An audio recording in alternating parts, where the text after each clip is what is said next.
Welcome, Bobby Goldstein, my co-host for my intros. Thanks for having me. Of course. So, I want to jump right into Isa. Mm-hmm. That was a nice talk. Another one of my new best friends. That's right. That's right. And I wasn't here for this one, so I watched it. And yeah, I definitely want to meet Isa in person. Yeah. Mm-hmm. So let me I'm going to read this off because before interviewing her and having her on the pod, I told Emily, I was like, wow, she's smart. I'm kind of intimidated. Mm-hmm. But you're super smart too. You're just... Thank you. Yeah.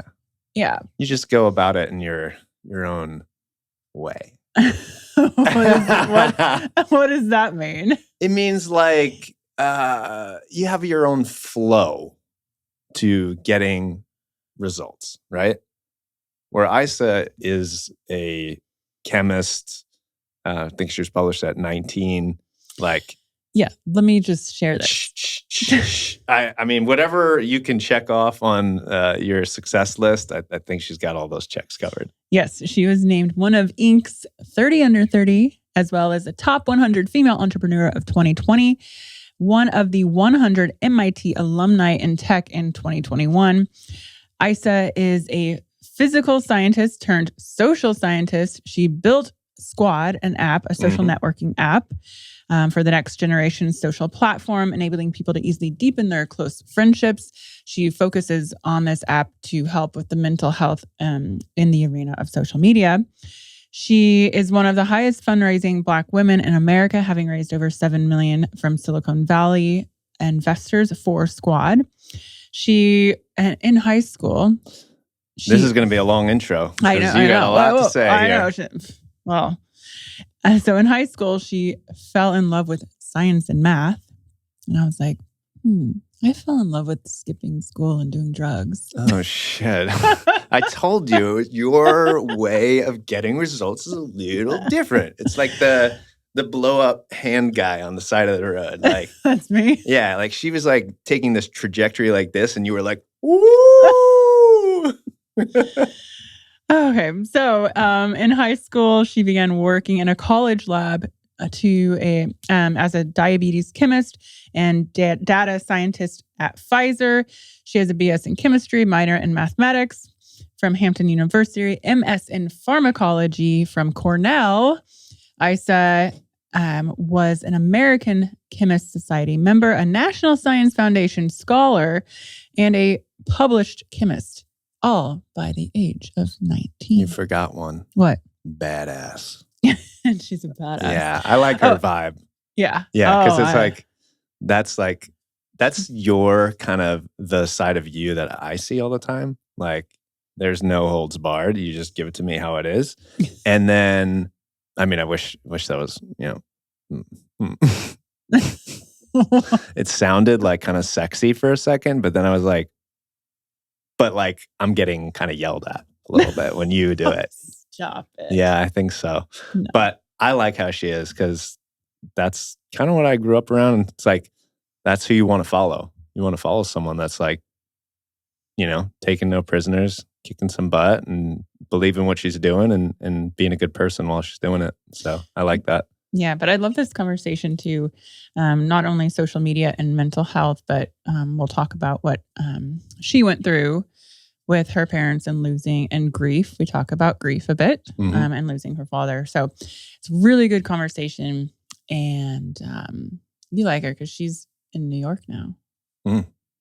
Yeah. East Coaster. And she's also bringing you skydiving. So that I can't wait to see the video. I really just cannot wait. Okay, so aside from everything I just listed, she's a trained classical pianist, skydiver, and skier. She skydives multiple times per year. She has to do it at least once every 60 days or she'll lose her license. That's right. And she's going to send me some places in Austin that we can go. I think she needs to drag your butt and kick you off the plane. Because otherwise, I don't know if it's going to happen. All right. Well, enjoy this episode with Isa Watson. Bye. All right. And welcome to the podcast, Isa Watson. How are you? I'm well. How are you, Karina? I'm good. Sweating here in Texas, but doing well. But I've been anticipating and so excited about our conversation because as I'm doing my research about you, I was actually talking to Emily, who you just met. I was like, wow, she's unbelievable and really, really smart. A little intimidating for me, but I was like so excited to have this conversation with you because you have accomplished so much. You've been through so much. You're doing so much. And then also your mental health aspect to everything that you're doing. And so I'm excited for this conversation. No, I'm excited too. It's a very important topic, and it's something that I am very glad that we are spending time talking about, as opposed to just kind of like, putting off to the side. So excited. Yeah. Well, that's why, I founded The Big Silence, because it's the conversations, and not everybody likes to have the conversations, but, and sometimes it's uncomfortable, but that is the whole point of it. And the other thing I was reading about you is that you're an expert in human connection space. And I love that because I feel like we all need to have more human connection right now, more than ever. So yeah, let's go back. You were raised in Virginia? And I spent elementary school in Alexandria, Virginia, and my toddler years there, very heavily between there and St. Kitts and St. Thomas. So my family is Kittitian in the British West Indies. So, it was elementary school in Alexandria, then it was middle and high school in Chapel Hill, North Carolina. Right. And so in high school, you loved math and science. Because I want to start there. Because I know when I was in high school, I was like, don't make me go to chemistry. Don't make me do this. But you were a national science. My favorite topic. Really? Yeah. I have a degree. I have 2 degrees in chemistry. I love math and science. It was the one thing that it was a set of classes that challenged me, if I'm being, honest. I hated history. I was like, what are you guys talking about? Also, we don't seem to learn from our history, so whatever. True. But no, I was a total math and science geek. I was 5 grades ahead in math, skipped 2 grades. And I ended up working in the chemistry lab at UNC Chapel Hill. And that's where I met my childhood best friend. We were each other's first lab partners. And she actually went on to create the Moderna vaccine. So it's oh, wow. full circle. Yeah, that's incredible. And by the age of 19, you were on the National Science Foundation Scholar, and you already were a published chemist. Yeah. That's huge. It's interesting too, because I was, there's so many different aspects of chemistry. It's do I want to build drugs? Do I want to, and what kind of, is it metabolic diseases? That's what I was focused on. There's cancer, there's neuroscience. And there are a lot of people in my family dying from diabetes or complications with diabetes. And so I was I want to solve that. And I published some work on glucokinase activators, which was an innovative diabetes treatment. So hopefully we'll see it in the market, at some point. But yeah, it was a lot of fun. So back then, being so young, circling back to the mental health space, was there a lot of pressure on you with the studies, or were you just fully in and you loved it? Or what were you feeling as you were studying? There was both. There was pressures from my parents, and there was pressure that I put on myself. So I love my parents. I think they're phenomenal. But, there is this kind of immigrant mentality that me and a lot of my kind of first generation friends have in common. And, I would come home with a 98 on an exam, and my parents would be like, okay, but where are the 2 points?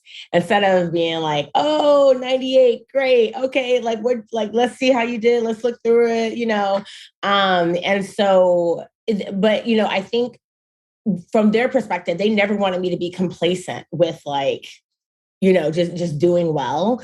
And then I think I just started to take that on myself. And what happened is that it was baggage from my childhood that I'm still dealing with today, by the way. I'm better than I was a year ago, 5 years ago, but I'm still dealing with today, where nothing was ever enough, and I never celebrated my wins for a very long time, because I was oh, it's just one of those things. It's not enough. I have further to go. I get that as being an entrepreneur myself. You're always what's next? Sometimes my husband's when are you going to stop? I'm like, no, but it's like, it's the drive in you, but Right. we'll get there. I mean, so you graduate, you got your MBA from MIT, and you go and you work in the corporate world with Pfizer and do incredible things. And what made you shift? And when was it when you shifted? And do you actually mind if I talk about the tragedy that happened?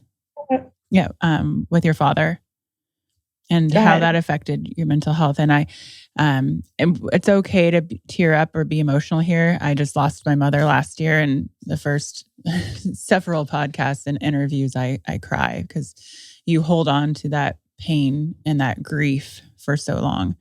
So I imagine, I think you were 25 years old when this happened. I was, yeah. And I get a lot of questions about grief and how to move through it and how it changes you. So I'd love to hear from you about this part of your life.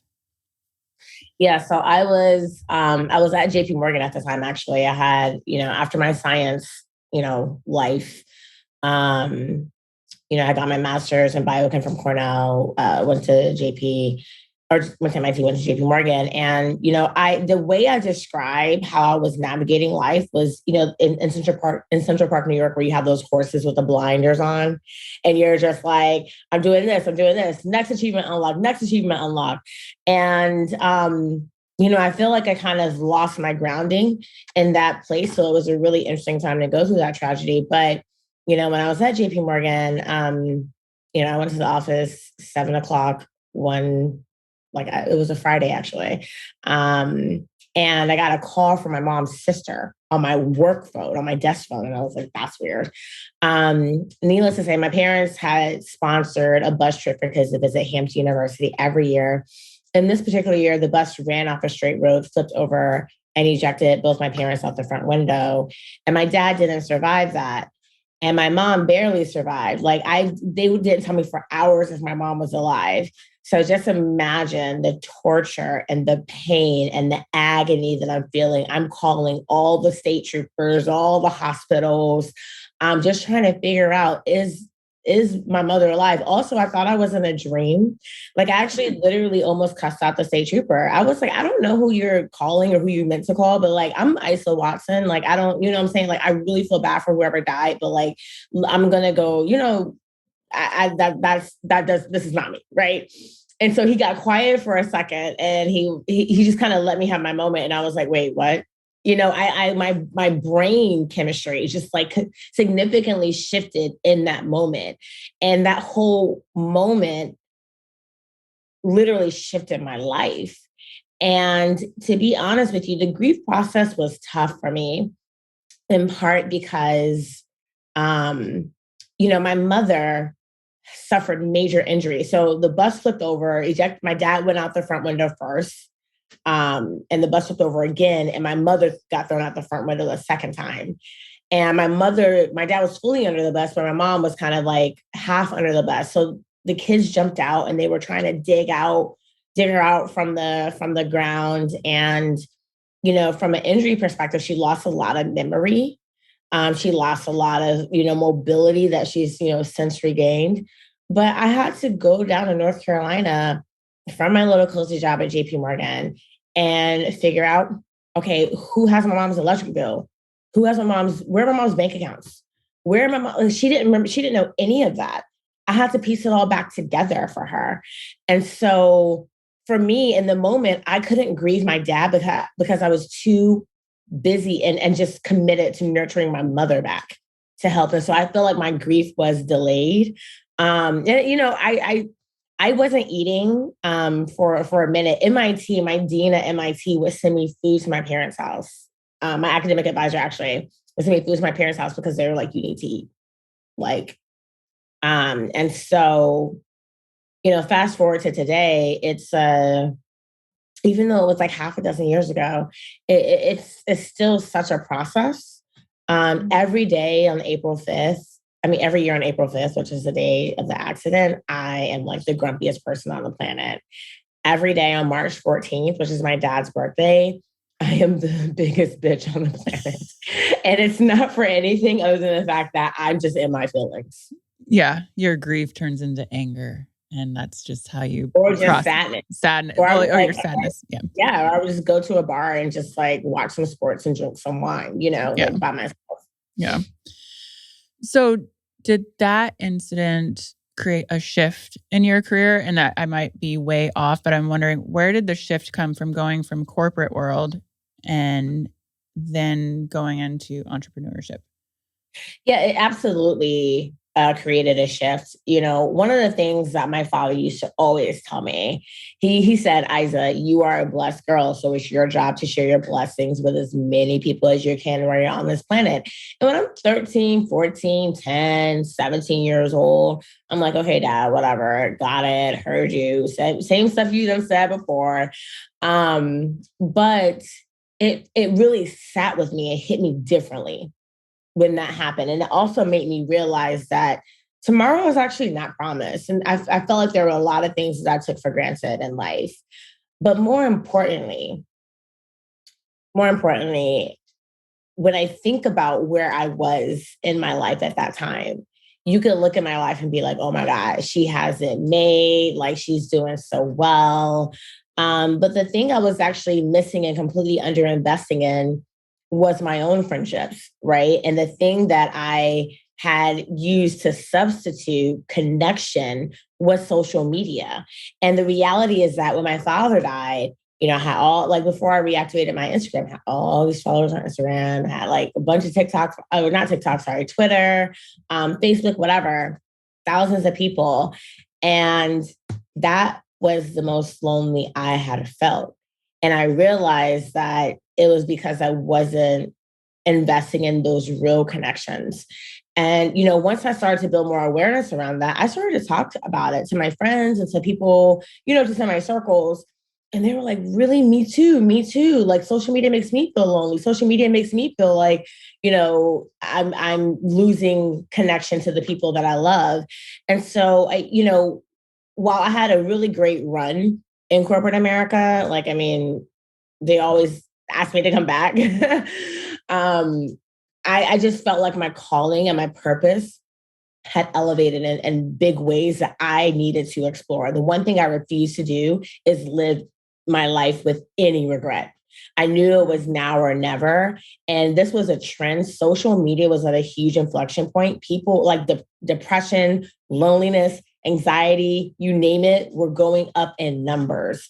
And so I thought that, given my own personal experience, given my passion about it, given the fact that my parents were significant community leaders within Chapel Hill, North Carolina, I was like, you know what, like, this is what I'm going to do. So that shift from JP Morgan to starting Squad, which as for one-liner is an app that we say is the most fun and easy way for you to talk to your closest friends every day. And it's an audio only world that you build and you curate.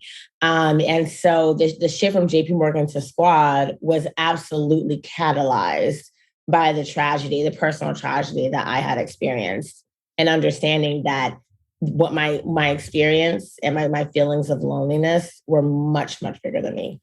Yeah, I want to go back to the personal tragedy and working through that and then getting to the point where you were creating Squad. But how did you go through therapy? Did your mom? Yes and no.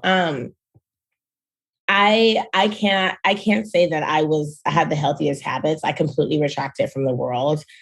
For 6 months, the only thing I ate every day was a handful of blueberries, a few crackers, and I would drink water. That was my diet for 6 months every day.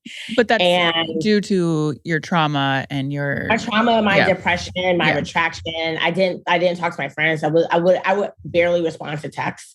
I actually tried a few grief oriented counselors. They didn't work for me. And, I think I'm in therapy, I have a therapist now, and I've been with the same therapist for the last 4 years. I think therapy is also a big chemistry thing. And so what I did in lieu of therapy, I found a few people who were like family friends that I could just really lean on. And they were like one is actually a psychology PhD, you know? So she wasn't my therapist I didn't pay her, you know, she didn't bill my insurance, but she kind of stood in and really, really supported me because my mom was going through her own stuff. My siblings were going through their own stuff. There was a selfless part about me that wanted to kind of not pour my own issues onto them, knowing that we're all kind of like trying to navigate the same situation. Yeah. Okay. So then back to Squad. All right. So social media, did you say you deleted your social media? I did at one point. I deleted my Instagram completely. Okay. Yeah. And because I was just like, oh, I hate it here. I am going on my first vacation in like 6 months and in like 2 weeks or 3 weeks. And I am going to, for the first time since Instagram came out, delete the app for 5 days. Yeah. You'll be fine. You'll actually feel like it cleansed you. Like if you're like doing like a juice cleanse, you'll be like, oh, I feel good, you know? Yeah. So Squad, I downloaded it and I invited a few of my friends. So I'm excited to dive into it more. Can you explain more about it? Yeah, so Squad was really born out of the need for people to experience connection. So when you look at social media, it was built with the intention of connection, but what it's morphed into is a content platform. That's how they measure their success, right? How many pieces of content can I get in front of you in your feed before you close the app? And, you know, with Squad, the way that it works, you know, again, is the fun and easy way for you to talk to your closest friends every day. You know, content versus connection. Squad's really in the connection space.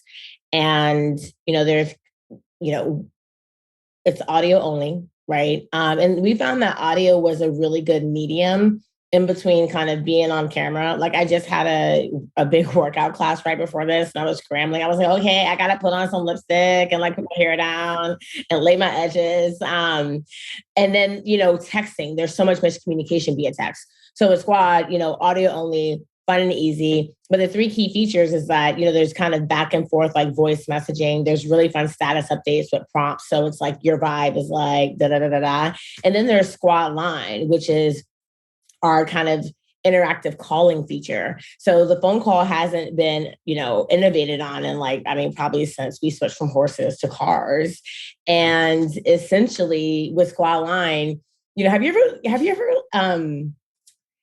ever looked at someone calling you and you're like, if only I knew what they wanted to talk about, I would answer. I'm like, do I answer it? What do they want? Just what do they want? How long do they want to talk? Yeah, like sometimes it like triggers you and you're like, why are you calling me?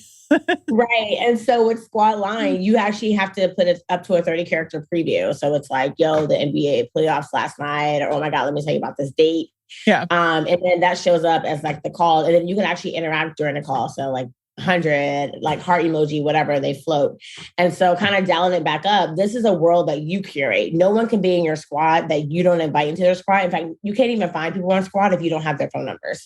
So it's not a place for you to go see like, what's Kim K talking about today? Or, you know, what's LeBron like, you know, what was he on last night after the game? That's not what this is. This is just for you and your friends. And the funny thing is that a lot of our users tell us that it's like the place on the phone, on their phone, where they actually feel like they don't have to screen for anything. And they love to go there because in your text messages, you get, you know, the text from like Bernie Sanders and like, how'd you get my number? And then you get the text from like your boss and your siblings and your mom who got on your nerves last night and like a friend from 20 years ago.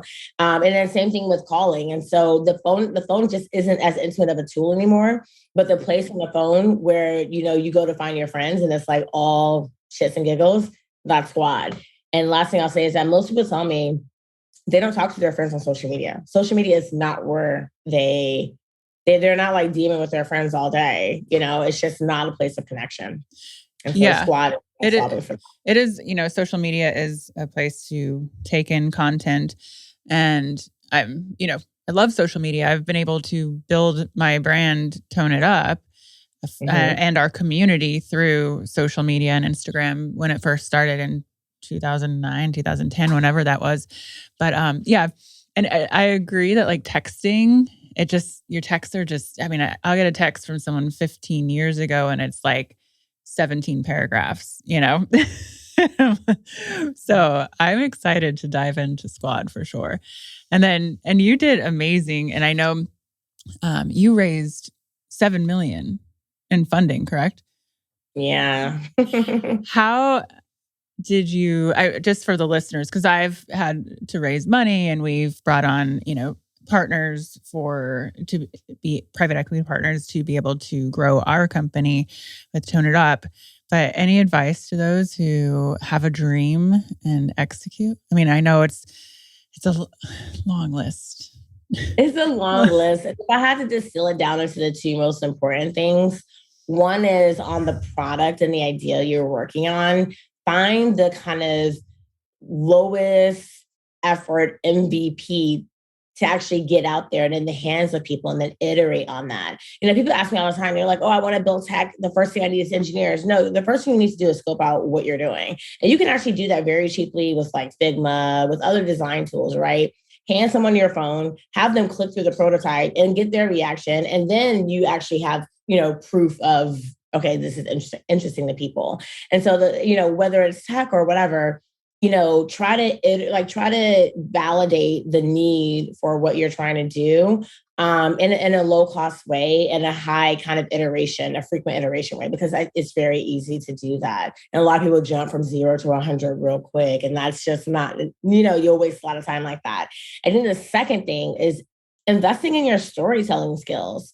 And I find this with women and especially minorities as well. They're told this lie of like, you work hard and like it comes. No, boo-boo. You got to actually tell your story. You have to be your own advocate. And then when you're talking to investors, it's really about telling a story that's big and that excites them.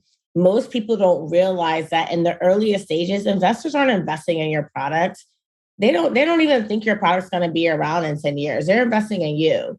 YouTube started as a dating platform. Groupon started as a charity donation platform. Slack started as a gaming company. Their earliest investors didn't invest in them because of those products. They invested in the founder. And so the one thing I also say is don't be afraid to let people know a little bit about who you are. When I talk about Squad and I talk to my investors, I talk about why I created Squad. I talk about the tragedy that I went to. It was very hard to get there and to feel comfortable doing so. But it was just necessary for them to understand who I was as a person. And so I think iterate on the product quickly, and low cost, right? B, invest in kind of telling a big and really strong story around it. And then the last thing I'll say from a tactical standpoint is C, it's really about who you know and who brings you in the room. I probably had 300 doors slammed in my face in Silicon Valley before anyone took me seriously. But once I was shepherded in that little like environment by the right person, then I had opportunities. And so you just have to kind of keep at it and keep at it and keep at it and build your network, but be prudent about it. Don't I have people email me and be like, oh, can we schedule like a 1-hour Zoom call? I want to get your feedback. And I've never met you before. I know nothing about you. I know nothing about what you're doing. Like, be very thoughtful and intentional about how you're, navigating this whole people component of networking. So that brings me to, I love your tweet. You tweeted this in March of this year, 2022. You said too many podcasts on how to raise VC funding, not enough podcasts on managing your mental health as a founder. Because I caught flack for that tweet. You what? I caught flack for that tweet from other founders being like, why would they like were in my DMs. They were like, that sounds like males, all men. They were like, why would I tell anybody like what my mental health is? Why, like, no one wants to hear about mental health. Like, I was just like, okay, if you don't resonate with it, fine, it's not for you. Just like shut up when you speak to me. Like, well, because I agreed with that, because there are so many podcasts of like, you can make 7 figures, you can do this, you can found this. It's so easy. It's not fucking easy.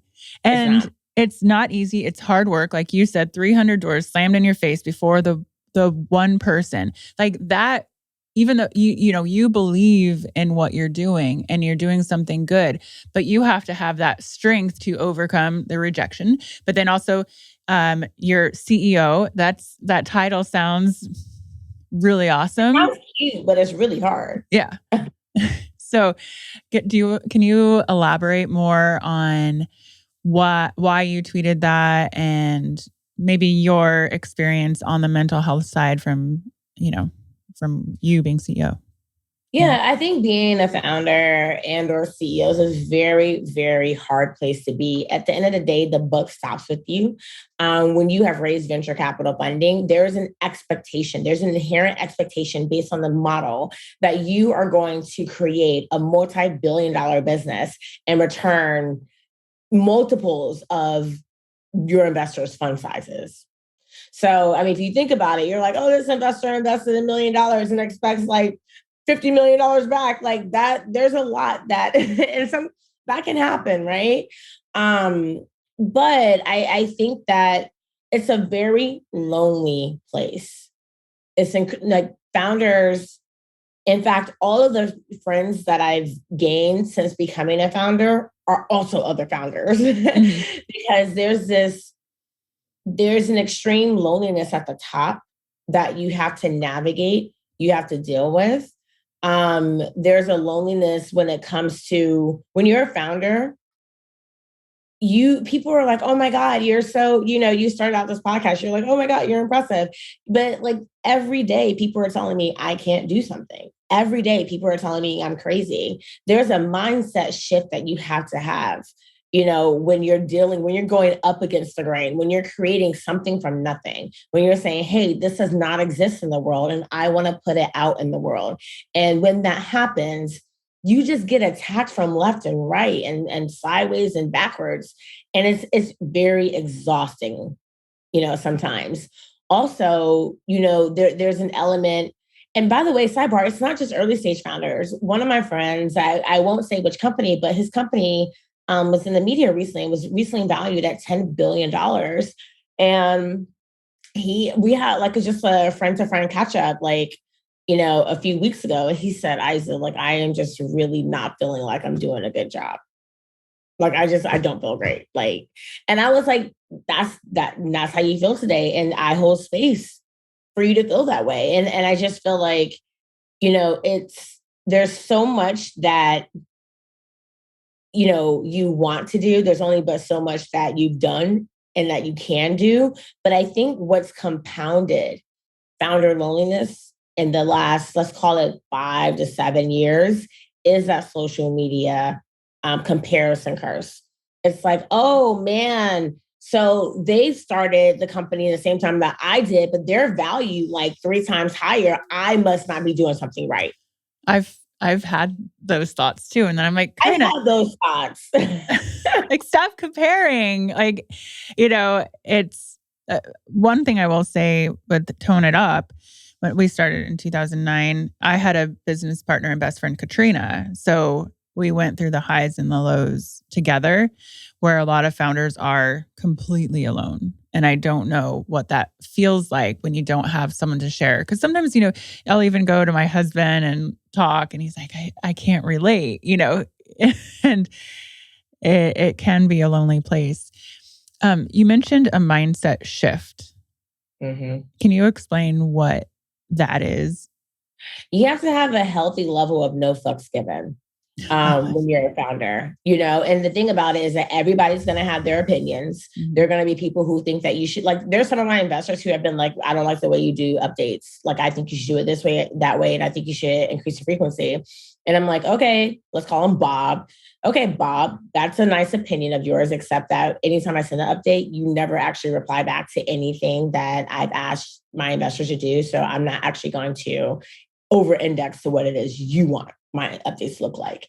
And so, there's a level of letting stuff roll off your shoulder. And it's not just from investors. It comes from every angle. It comes from, like, if there are partnerships that, we have tried to seek as a startup that they're like, oh, you're not a big enough company yet. So no, we can't partner with you. Or there are employees that you want, that do work for you or that have not worked for you that, they have their suite of opinions and their, issues or whatever. And so literally from every angle, you are really just I just like getting the smoke. And I think that for me, I've been leaning real heavy recently into I can control what I can control, and what I can't control, I'm not going to stress about because I don't have the capacity to do so. And it's not healthy for me. And, from a mindset shift, I think that oftentimes when you're a founder, you're so inundated with literally every aspect of what's going on, all the areas of growth that you're trying to execute on, that you actually like getting stuff out of your brain, getting less things to worry about is actually part of the game. I recently, I was telling somebody yesterday actually how, for me, I need resets, right? I need resets not infrequently actually. And the two big activities that I do or engage in a lot to reset are skydiving and skiing. And skydiving.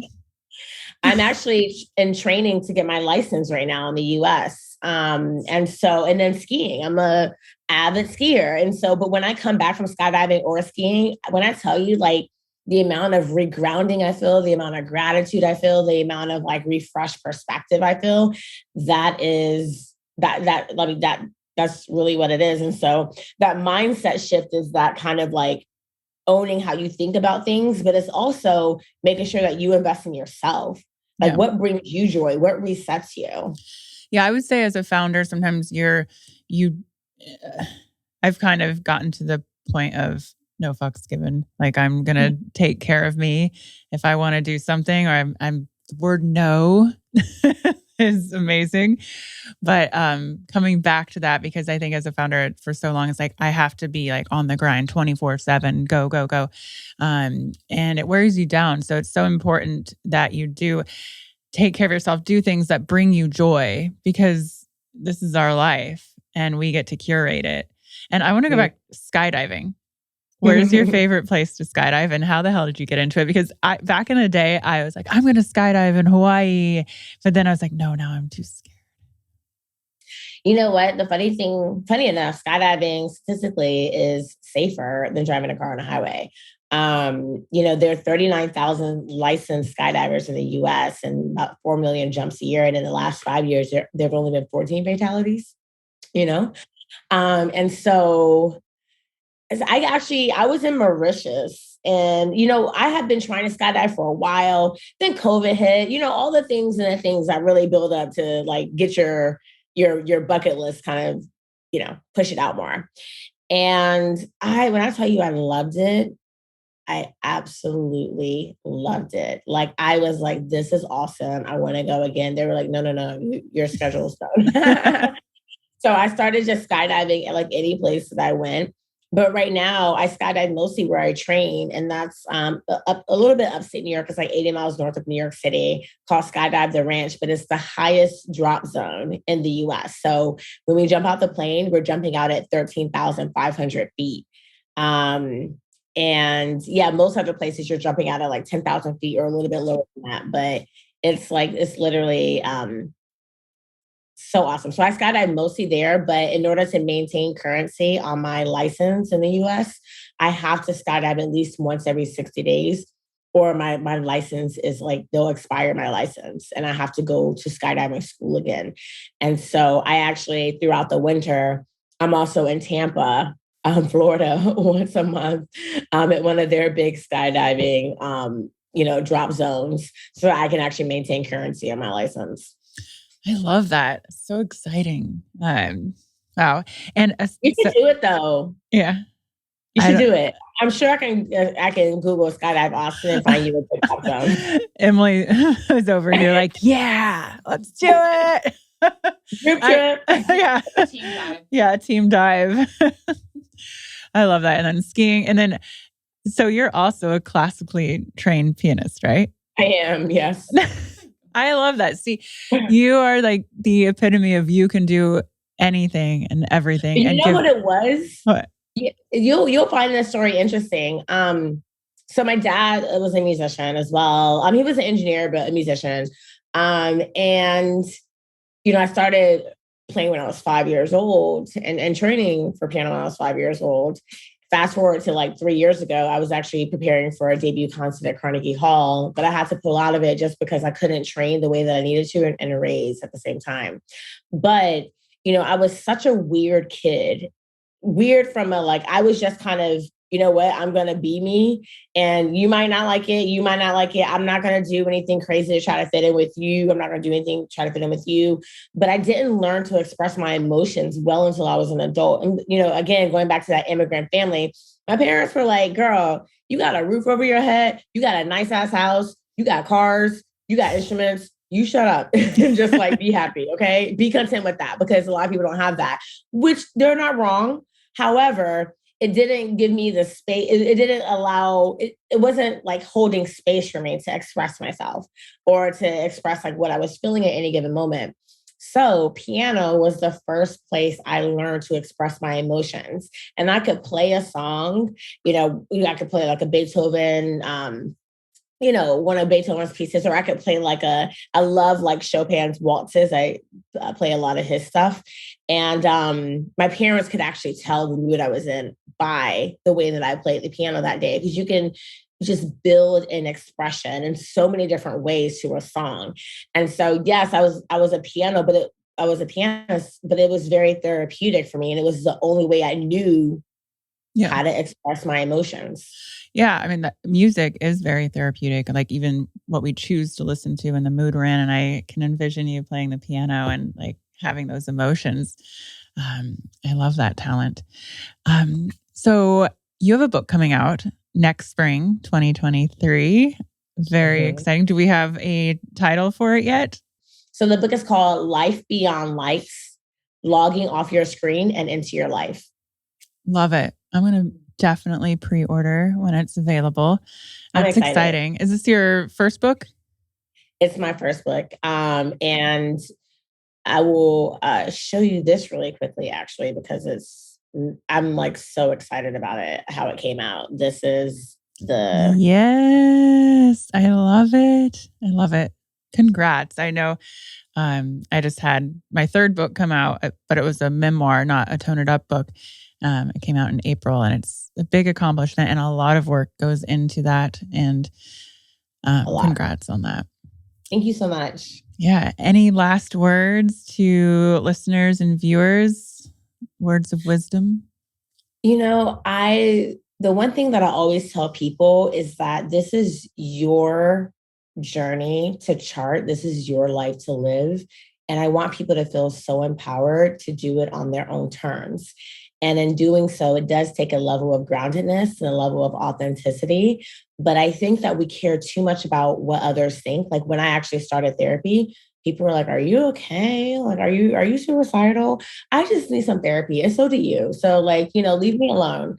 But I just, again, the idea of just living your life on your terms and investing in your own joy, for me, that was a much better investment than investing in my 401k 10 years ago. It pays dividends in ways that my emotional well-being, my heart and my spirit, are just so happy with. Wise words from Isa. This has been fun. I love your energy and grateful that you came on here for this conversation. And thank you so much. And I can't wait to build my squad out. I got to get on my phone and start inviting more of my friends. Yeah, no, we're excited. We're actually pushing a ton of changes to the app in the next week or so. Yep. So yeah, but it's going to be exciting. All right, everyone out there, download Squad, and I'll hunt you down, Isa, and make you be on my squad. Let's do it. The big silence.